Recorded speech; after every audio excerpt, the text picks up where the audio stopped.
Pessoal, vamos voltar aí na questão 2, né? Você viu aí que no vídeo anterior até o telefone tocou, é um perturbado me ligando aqui, mas tudo bem. Pessoal, na questão 2, eu vou te dar alguns elementos aqui, alguns números, um conjunto com alguns números, e aí vocês vão ter que responder algumas questões. É óbvio que esses números são bem diferentes do que está na tua prova, mas se você entender o que vai fazer aqui, lá na questão 2, na tua prova, você vai fazer tranquilamente. Pessoal, a primeira pergunta é, ó, quantos números de 2 algarismos podemos formar? Pessoal, beleza. Veja bem, 2 algarismo, então eu posso usar a unidade e a dezena. Porque um número que tem 2 algarismos, ele vai ter unidade e dezena. Pessoal, eu tenho que usar apenas esses números aqui, ó. Quantos eu vou conseguir formar? Para isso, pessoal, eu vou ver quantos elementos eu tenho aqui dentro do parênteses. Então, eu poderia terminar a unidade aqui, ó, poderia terminar com 7, poderia terminar com 6, poderia terminar com 5, poderia terminar com 4 e poderia terminar com 3. Quantos elementos eu tenho aqui que eu poderia usar aqui? 5. Esse número 5 aqui, pessoal, não quer dizer que é esse 5 aqui não, pelo amor de Deus. Isso aqui são chamadas de possibilidades. Então, eu posso usar aqui qualquer um desses elementos, que no total eu tenho 5. Por isso que eu coloquei o número 5 aqui. Vamos dizer que eu terminei aqui com o número 7. Esse número 7 eu poderia usar ele aqui de novo. Eu posso intercalar o número 7, porque no problema não tem a palavra distinto, não tem a palavra sem restrição, entendeu? Então eu posso usar esse elemento, beleza? Então, o que significa? Então, aqui na dezena eu posso usar também qualquer um desses números, mesmo aquele que terminar aqui, como foi o exemplo que eu dei, o 7. Então, eu posso usar o 7 aqui também. Então, eu posso começar aqui com o número 7, com o número 6, com o número 5, com o número 4 e com o número 3. Quantas possibilidades eu tenho? 5. Então, é por isso que eu coloquei o número 5 aqui. Aí você multiplica 5 vezes 5, 25. Pessoal, usando esses algarismos, eu posso formar 25 números apenas com unidade e dezena. Beleza, pessoal? O que eu quero que você entenda é que esse número 5 aqui não é esse número 5 daqui. Esse número 5 é porque eu posso usar qualquer um desses elementos aqui, ó. E eu tenho um total de 5 números. O mesmo acontece no outro. Na letra B, pessoal. Na letra B, a pergunta que eu vou ler, a pergunta até que está na tua prova, que é óbvio que lá vai estar pedindo uma outra sequência e um outro termo. A pergunta eu posso deixar para vocês. Quantos números de 2 algarismos distintos podemos formar? Tais que o último algarismo seja o número 7. Pessoal, primeira coisa. Quantos números 7 você tem aqui? Professor, eu só tenho 1. Então você pode usar apenas uma possibilidade. Porque eu só tenho o número 7. Ele está falando que ele tem que ser o último número, tem que terminar com 7. Eu só tenho 1, então uma possibilidade. E tem que ser distinto. Então, se eu terminei aqui agora com o número 7, eu não posso usar ele novamente aqui. Eu vou tirar ele fora. A partir do momento que eu tiro ele fora, sobraram quantos? Sobraram 4 elementos para utilizar aqui. Então, o que significa? Então, eu vou usar o número 4. Aí, agora, você multiplica 4 vezes 1, 4. Tá claro, pessoal? Alguma dúvida até aqui? Então, pessoal, fica claro para que vocês entendam essa ideia. Esse número 1 é porque eu só tenho apenas um número 7. E ele está dizendo no problema que ele é obrigado a terminar com 7. Então, eu só tenho uma possibilidade, porque eu só tenho o número 7. E ainda tem que ser distinto. A palavra distinto é, quando eu usar aqui o número 7, eu não posso replicar ele aqui novamente. Eu tiro ele fora. Me sobraram quantos elementos apenas? 4. Então, 4 vezes 1, 4. Na letra C, pessoal, quantos números pares de 2 algarismos distintos podemos formar? Boa! Quantos números pares você tem aqui, bonitinhos? Eu tenho 2. Então, você saber se o número é par ou ímpar, você olha a unidade. Então, eu vou usar o 2. Vou usar duas possibilidades, porque ele pode terminar ou com 4, ou pode terminar com 6, porque ele tem que ser par. E ainda tem que ser distinto. Vamos dizer que ele terminou com 6. Sobraram quantas possibilidades? Sobraram 4 possibilidades.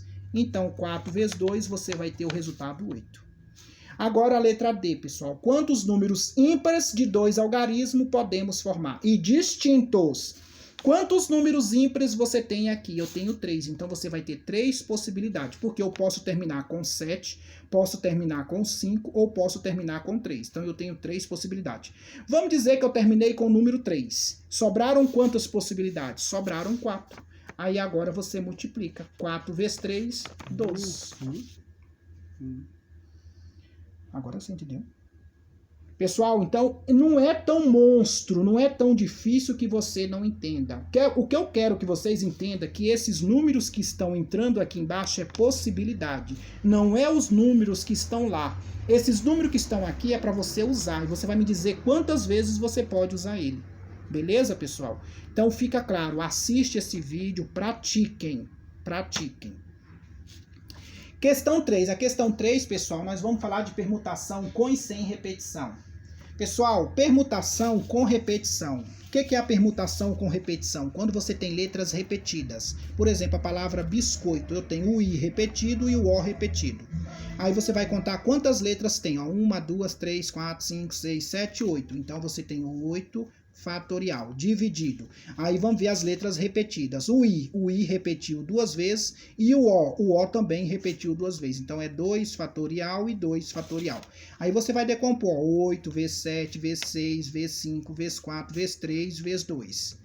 Corta com o primeiro 2, mas lembra que você tem 2 aqui embaixo, 2 iguais. E o outro você vai decompor. Aí agora você multiplica tudo isso aqui, ó, que vai dar 20.160. E 2 vezes 1, 2. Fazendo essa divisão, você vai ter 1.080. É a resposta. Beleza? E se fosse uma palavra que não tivesse nenhuma letra repetida? Então você não ia ter denominador, você só ia ter o numerador. Questão 4, pessoal. A questão 4, pessoal, é exatamente a matéria que nós falamos na aula passada. Números binomiais. Pessoal, a questão 4 e a questão 5 é a última matéria que nós vimos de números binomiais. Você vai ver aquelas propriedades e vai replicar. Aqui não tem nem o que muito falar. Você só vai aplicar a propriedade. Nós vimos 4 propriedades que elas são muito importantes. Olha o vídeo de números binomiais que você vai conseguir fazer tanto a questão 4 como a questão 5.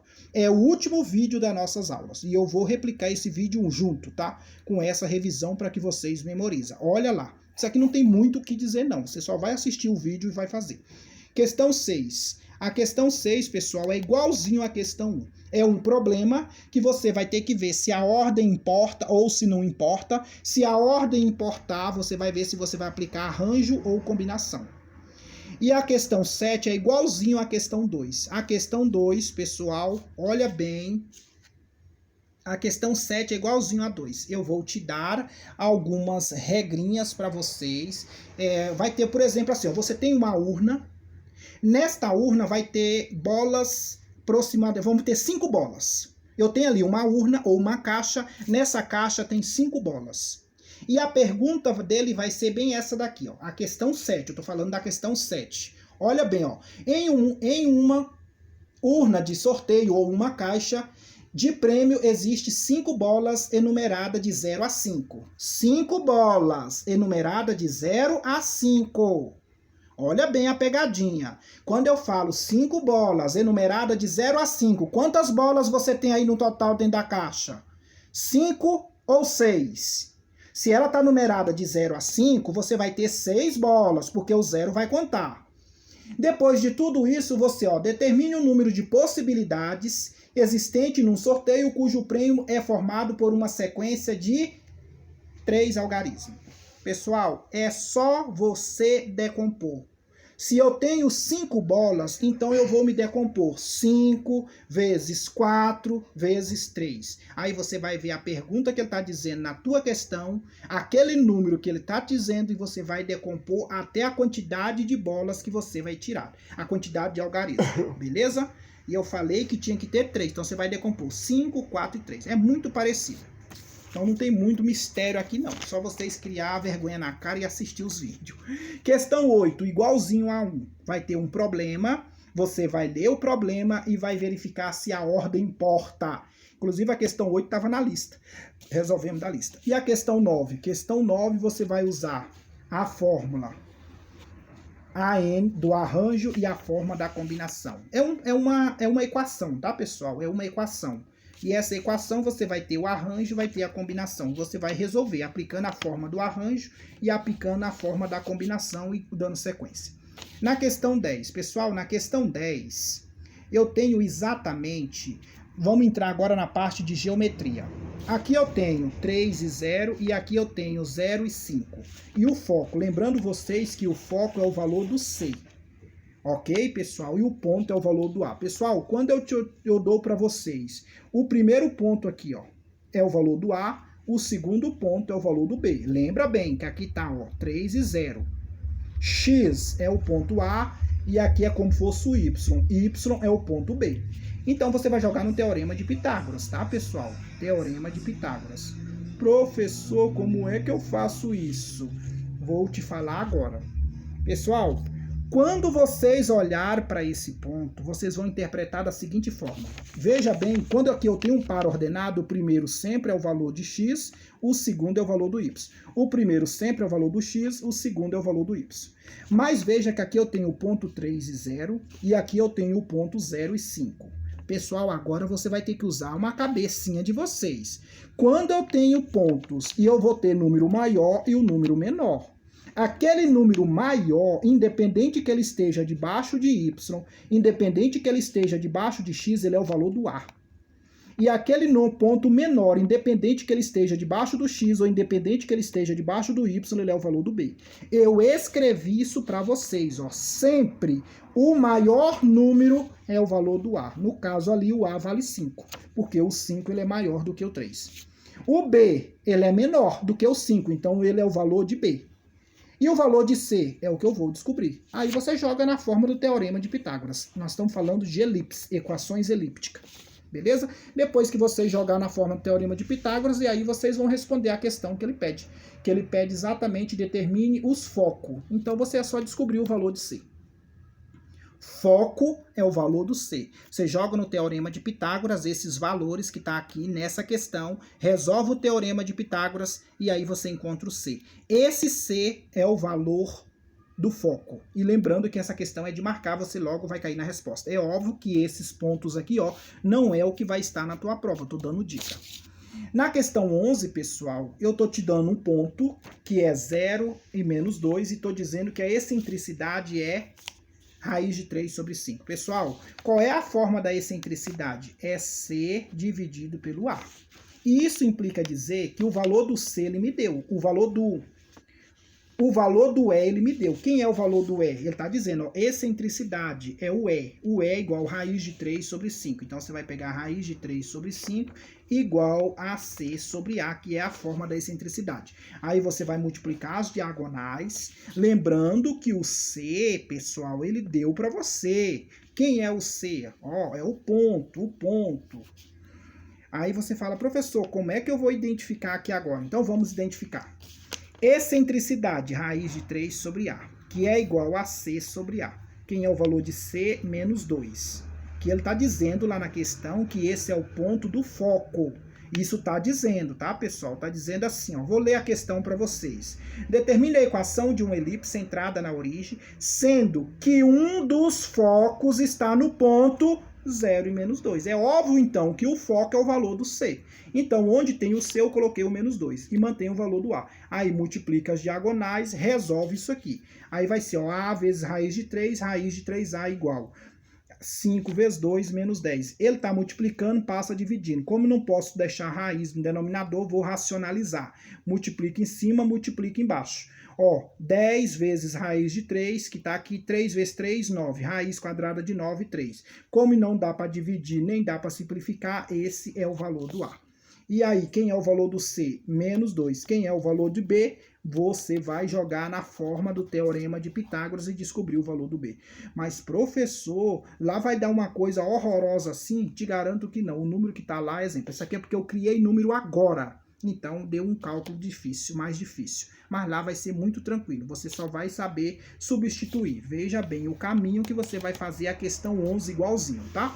Beleza para vocês. A questão 12, pessoal, sabendo que uma curva da parábola... Professor, mas nós não estudamos parábola. Ok, vocês não estudaram parábola, mas você sabe que a parábola é isso aqui. Isso aqui é conteúdo lá do fundamental. Nas cônicas nós vamos estudar isso ainda, essa parábola. Mas eu já vou dar uma dica para vocês. Eu vou te dar uma equação do segundo grau lá, que vai ser y é igual a x ao quadrado menos x e menos 6, por exemplo. Aí você vai resolver usando aquela equação lá por delta e Bhaskara. Aí você vai ter o valor do x' e x duas linhas. O x' é o valor de B, o x duas linhas é o valor do H. E aí ele pede para você calcular a área do triângulo. A área do triângulo, você sabe, é base vezes altura dividido por 2.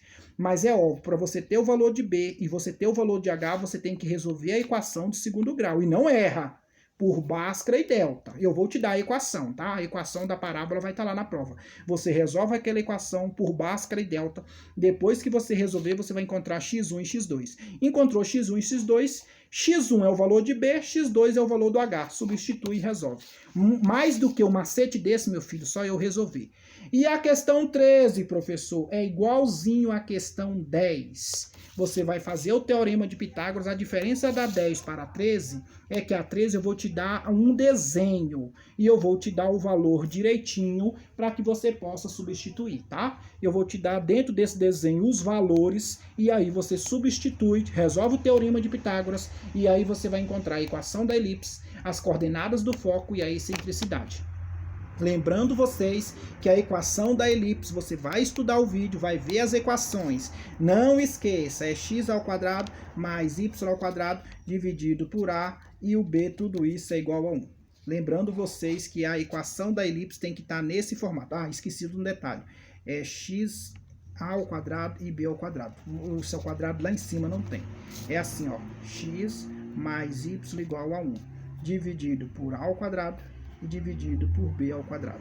Então, debaixo do x, debaixo do y, a equação da elipse. Aí tem ela para o eixo x e tem ela para o eixo y. E agora, professor, qual é a do x, qual é a do y? Você vai trocar de lugares aqui, ó.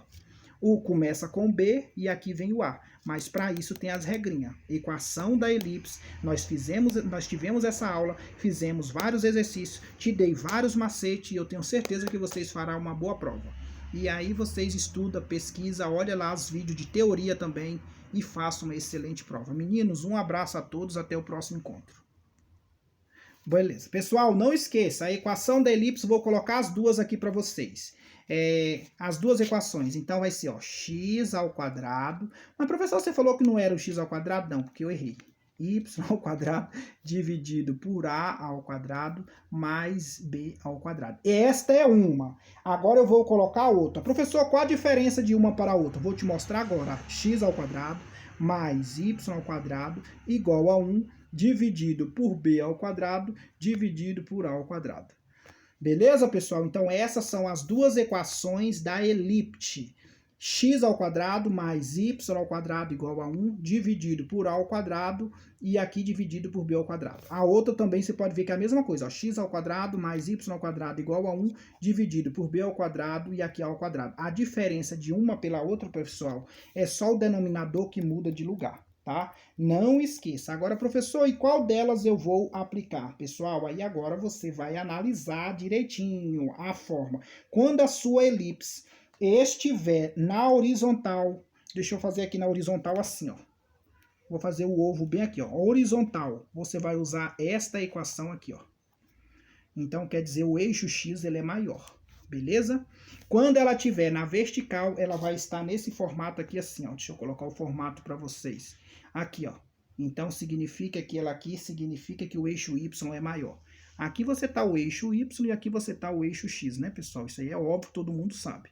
Que a elipse ela vai estar construída no eixo X e no eixo Y. Y é o que está em pé, X é o que está deitado. É visível que o Y é maior, tá vendo? Aí você vai usar esta equação aqui, ó. A diferença é que quando ela estiver na vertical, o que vai mudar de lugar é só o B do A.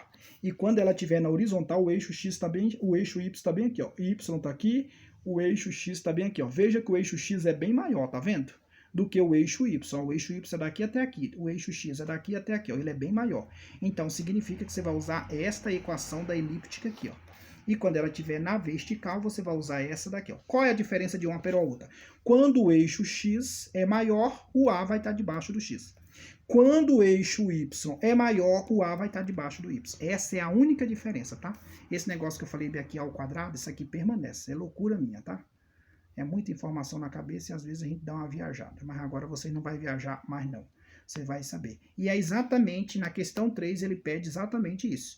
Com o desenho que eu vou dar para vocês, eu vou te dar o desenho dessa elipse desenhada com os valores. Eu vou até fazer mais um desenho aqui, do formato assim, ó. Faz de conta que a elipse está aqui desenhada, tá, gente? Aí aqui você tem o eixo X, aqui você tem o eixo Y, tá? Aí o eixo X está deitado e aí eu vou fazer algo mais ou menos assim, ó. Aí eu vou te dar os valores aqui, ó. Não vou falar os números. Aqui é um triângulo retângulo, ó. Então aqui você tem o valor de A, aqui você tem os valores, aqui você vai descobrir esse lado aí, ó. E aí você vai descobrir, porque você precisa o valor de A, de B e de C. Beleza, pessoal? Eu não vou dar os valores aqui, porque senão fica muito na cara. Mas aqui vai ter um resultado, aqui vai ter outro, você vai resolver o teorema de Pitágoras para encontrar o valor do C. Encontrando, aí você vai substituir. Eu quero a equação da elipse. Com essa dica que eu acabei de dar aqui para vocês, ao olhar para o desenho, você já sabe qual é a equação que você vai usar. É só você olhar. Quem é maior é o eixo X, então você vai usar esta equação aqui, ó. Quem é maior é o eixo Y, então você vai usar essa equação aqui, ó. É só você analisar. O desenho já te dá essa informação. Qual das equações você vai usar? E aí ele na letra B ele pede, na letra A ele pede a equação, você vai usar uma das duas. Na letra B ele pede a coordenada do foco. E a coordenada do foco é sempre o valor do C, por isso que você tem que resolver o teorema de Pitágoras, porque, pessoal, esse triângulo aqui, deixa eu tirar ele aqui, ó, esse triângulo, eu vou tirar ele aqui para você, então você tem algo assim, ó. Óbvio que aqui, bonitões, você tem o valor, o maior lado é o valor de quem? Da hipotenusa, então aqui você tem A, aqui você tem B e aqui você tem C.